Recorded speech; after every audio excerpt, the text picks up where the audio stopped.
Noruega, 1941. Amanece sobre la calle helada de un pueblo y 6 soldados alemanes avanzan en formación, su aliento visible en el aire ártico. Se sienten confiados, cómodos. Es territorio ocupado. Sus botas crujen en la nieve fresca mientras patrullan entre edificios de madera, con los fusiles colgados al hombro con naturalidad. No ven la figura agazapada en las sombras a 60 metros de distancia. De repente un sonido rompe el silencio. Un silbido, pero no de ninguna bala que hayan oído jamás. Es más antiguo, más rápido. El sargento que lidera la patrulla se sacude hacia atrás con fuerza, con una flecha de 71 centímetros clavada en el pecho. Cae sin hacer ruido. Sus compañeros se congelaron, confundidos. ¿Fue eso? Acababa de... Antes de que sus mentes puedan procesar lo que están viendo, el aire explota con un sonido más aterrador que el de los disparos. Gaitas, gimiendo en el campo de nieve como un grito de guerra de otro siglo. Este no es un soldado convencional. Es algo con lo que nunca se han topado, algo que no encaja en la guerra moderna. Lo que sucedió después crearía una leyenda que los alemanes temían más que a cualquier ametralladora. La historia de un hombre que trajo armas medievales a la Segunda Guerra Mundial y demostró que a veces las tácticas más antiguas son las más letales. 6 meses antes, un centro de entrenamiento británico. Corría el año 1940 y Gran Bretaña modernizaba frenéticamente su ejército. Las fábricas producían ametralladoras Sten, ametralladoras ligeras Bren y subfusiles Thompson. La doctrina militar era clara. La potencia de fuego ganaba guerras. Armas automáticas, fuerza abrumadora, eficiencia moderna. Y luego está el mayor Jack Malcolm Thorpe Fleming Churchill, de pie ante su oficial al mando con una petición inusual. Permiso para llevar arco largo y espada ancha al combate, señor. La sala se queda en silencio. Entonces, alguien ríe. En cuestión de minutos la historia corre como la pólvora en el cuartel. Los oficiales niegan con la cabeza. Los soldados rasos se ríen disimuladamente a sus espaldas. Jack el loco, empiezan a llamarlo. Y no como un cumplido. Esto no es Agincourt, mayor, dice un coronel con desdén. Estamos luchando contra la Wehrmacht, no contra la caballería francesa. Pero Churchill no bromeaba, no se disfrazaba. Era un arquero de renombre nacional que había representado a Gran Bretaña en competiciones. Era un experto espadachín, entrenado en el combate con espada ancha de las Highlands. Tocaba la gaita profesionalmente y, a diferencia de sus escépticos, había reflexionado profundamente sobre el significado de esas habilidades en la guerra moderna. Cualquier oficial que entra en acción sin su espada, diría Churchill más tarde, está vestido inapropiadamente. Sus compañeros comandos lo consideraban teatral, impráctico, una reliquia intentando librar una guerra moderna con piezas de museo. El establishment buscaba conformidad, estandarización y tácticas predecibles. Churchill vio algo que ellos no vieron. La guerra no se trata solo de potencia de fuego, se trata de sorpresa, silencio, terror, el impacto psicológico de lo inesperado. La pregunta no era si sus comandantes lo permitirían, la pregunta era si sobreviviría lo suficiente para demostrarles que estaban equivocados. Pero el razonamiento de Churchill era todo menos teatral. Había hecho los cálculos, estudiado las tácticas y comprendido algo que los escépticos pasaban por alto. En las operaciones de comando, el silencio no solo era valioso, sino fundamental. Consideremos el rifle estándar de la época. Un Lee Enfield produce un estallido de 140 decibelios que se puede oír a media milla de distancia. El fogonazo ilumina tu posición como una bengala. Cualquier enemigo a distancia sabe exactamente dónde estás, cuántos tiradores tienes y en qué dirección devolver el fuego. Un disparo y el factor sorpresa desaparece para siempre. Ahora pensemos en el arco largo. 0 decibelios, sin destellos, sin humo. Una flecha se mueve a 60 metros por segundo, tan rápido que para cuando el objetivo oye el silbato, ya le ha atravesado el pecho. Sus compañeros no saben de dónde vino el disparo, ni siquiera saben que fue un disparo. En la oscuridad no pueden distinguir si su sargento se desplomó de un infarto o fue asesinado. Eso no es espectáculo, es genialidad táctica. El arco largo de Churchill tenía una fuerza de tiro de 36 kilos, una fuerza que agotaría a la mayoría de los arqueros modernos en minutos. Sus flechas estaban equipadas con puntas de punzón, el mismo diseño antiblindaje que usaban los arqueros ingleses en Crecy y Agincourt. No eran flechas de Viana, eran flechas de guerra, diseñadas para atravesar armaduras medievales. Contra carne y hueso, devastadora, imparable.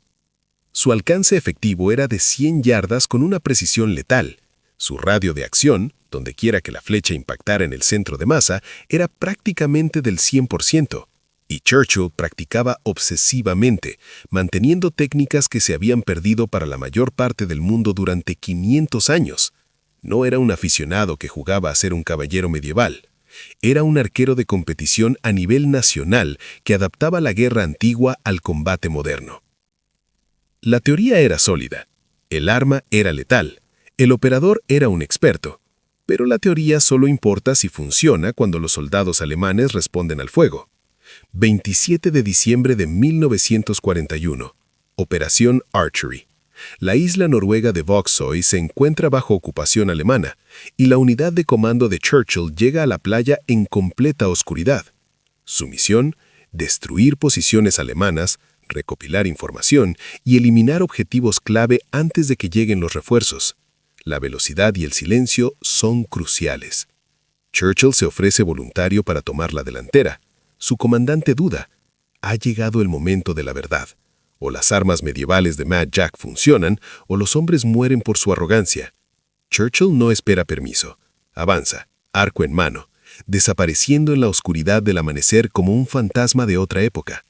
La patrulla alemana nunca lo ve venir.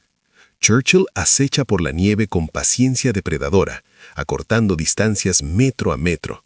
60, 50, 40. Ya los ve. 6 soldados. Relajados, confiados en su ventaja numérica y su superior potencia de fuego. El sargento va al frente, el fusil colgado al hombro con naturalidad. Churchill se detiene a 30 yardas, invisible entre las sombras. Prepara una flecha, sintiendo la tensión familiar de la tensión de 40 kilos. Su respiración se calma. El mundo se reduce a objetivo, trayectoria, punto de disparo.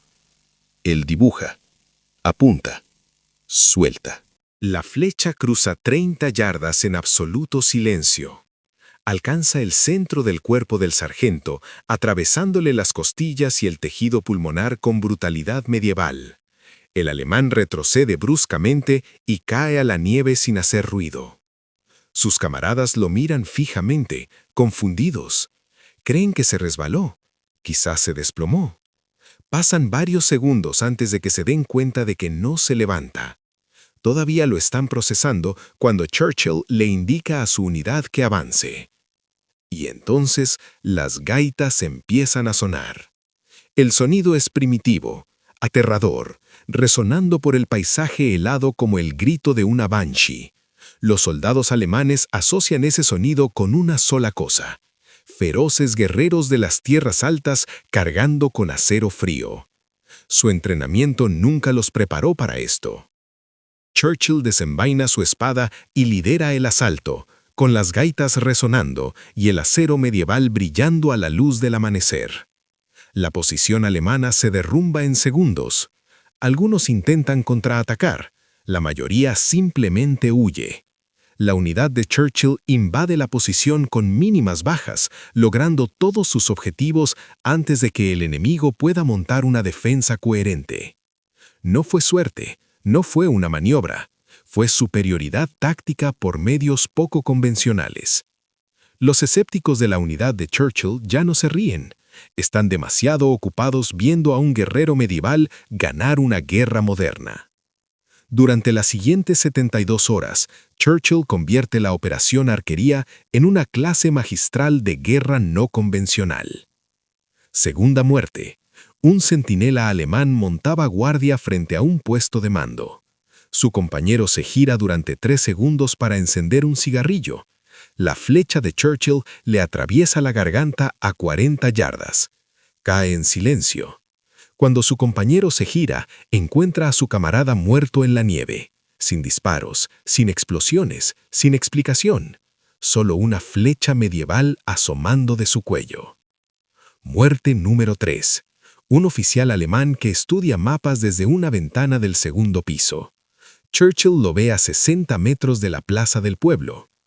Una flecha, a través del cristal, atravesó el pecho del oficial. El hombre se desploma sobre su escritorio. Su personal entra corriendo y lo encuentra muerto, abatido por un arma que no habían visto en combate en 500 años. La cuarta muerte se produce al amanecer. Un jefe de patrulla organiza su escuadrón para un barrido matutino. Churchill lo abatió a 50 yardas, oculto entre las sombras de los árboles. Los alemanes se dispersan en pánico, disparando a diestro y siniestro, incapaces de localizar a su atacante. Al final del segundo día, el recuento asciende a 5 bajas confirmadas. Al tercer día, son 7. 7 sargentos y oficiales alemanes muertos por flechazos en 72 horas. Una hazaña sin precedentes e irrepetible en la guerra moderna.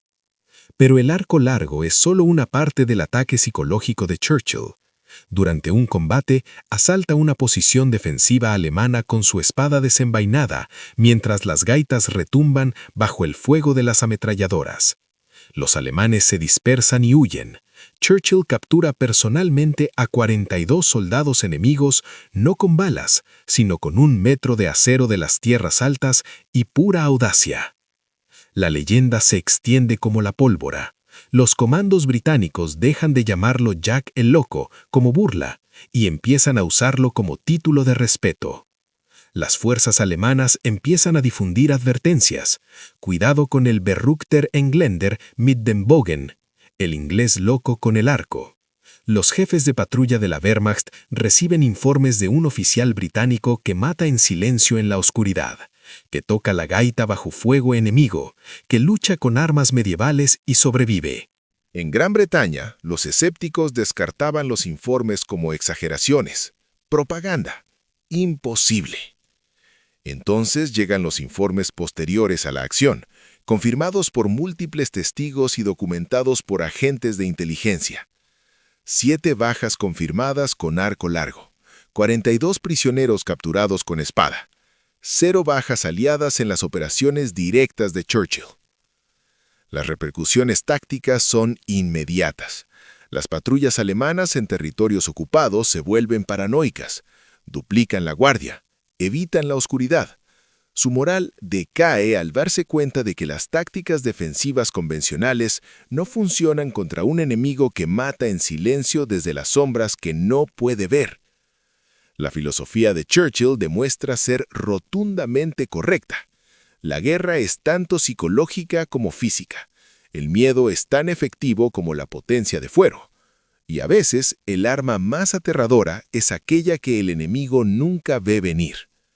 Cuando la unidad de Churchill regresa a Gran Bretaña como héroes, ya está planeando su próxima operación.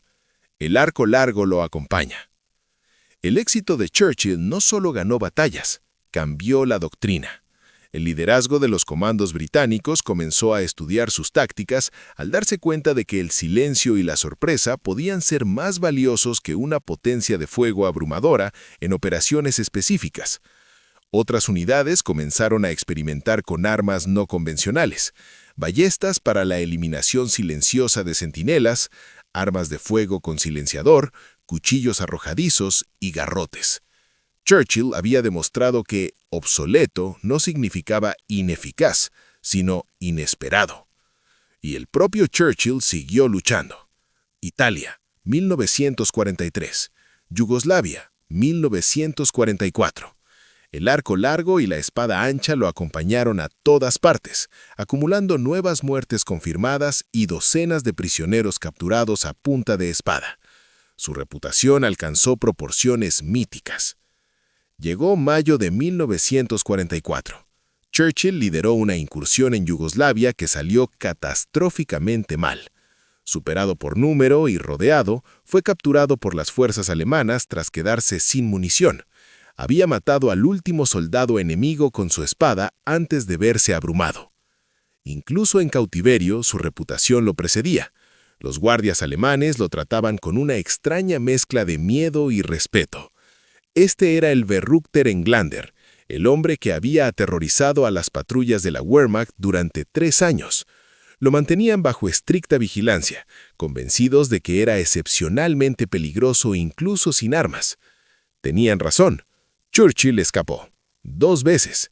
Finalmente logró regresar a las líneas aliadas y regresó al combate. La lección fue clara. La innovación no siempre se trata de nuevas tecnologías. A veces se trata de aplicar métodos antiguos en contextos inesperados. Churchill comprendió lo que el establishment pasó por alto. En la era de las armas automáticas y la guerra moderna, nadie esperaba a un asesino silencioso con acero medieval. Había encontrado la brecha en la armadura de la guerra moderna y la había explotado a la perfección. Jack Churchill sobrevivió la Segunda Guerra Mundial, una rareza entre los comandos que lucharon con la misma agresividad que él. Su vida de posguerra fue igualmente poco convencional. Se convirtió en uno de los primeros surfings de Inglaterra. Recorrió países en motocicleta y saltó trenes en busca de aventuras. Cuando le preguntaron por sus armas medievales, se mantuvo firme en su filosofía. Cualquier oficial que entre en acción sin su espada, viste inapropiadamente. Hoy en día, los historiadores militares estudian las tácticas de Churchill en cursos sobre guerra no convencional y operaciones psicológicas. Sus métodos se alinean perfectamente con la doctrina moderna de fuerzas especiales: adaptabilidad, sorpresa y dominio psicológico. Churchill comprendió estos principios décadas antes de que se convirtieran en teoría militar formalizada. Sus 7 muertes confirmadas con arco largo siguen siendo absolutamente únicas en la guerra del siglo XX, un récord que nunca se romperá, porque nadie más siquiera lo intentaría. La lección más amplia resuena con fuerza en nuestra era de guerra tecnológica. La experiencia en habilidades obsoletas puede convertirse en una ventaja táctica decisiva precisamente porque todos los demás las han abandonado. Cuando todo el enemigo espera drones, visión nocturna y armas con silenciador, nadie está atento a una flecha silenciosa que surge de la oscuridad. Churchill demostró que a veces la solución menos tecnológica es la correcta, que la innovación no siempre es progresista, a veces es retrógrada, recurriendo a la historia para encontrar herramientas contra las que la guerra moderna se ha olvidado de defenderse.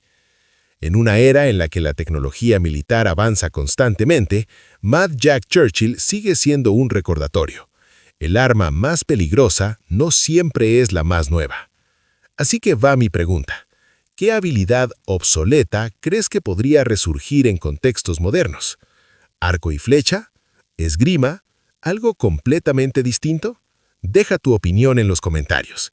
Y si alguna vez has tenido éxito ignorando la sabiduría convencional, haciendo algo que todos decían que era obsoleto o imposible, comparte esa historia. Quiero escucharla. La historia de Mad Jack Churchill es solo una de docenas de increíbles guerreros no convencionales que cubrimos en este canal. Suscríbete para no perderte la próxima, porque la próxima vez cubriremos al soldado que capturó una posición enemiga armado solo con un paraguas. Sí, en serio. El legado de Churchill demuestra que la individualidad, el dominio de las habilidades y la audacia siempre tendrán cabida en la guerra, no importa cuán avanzada sea la tecnología.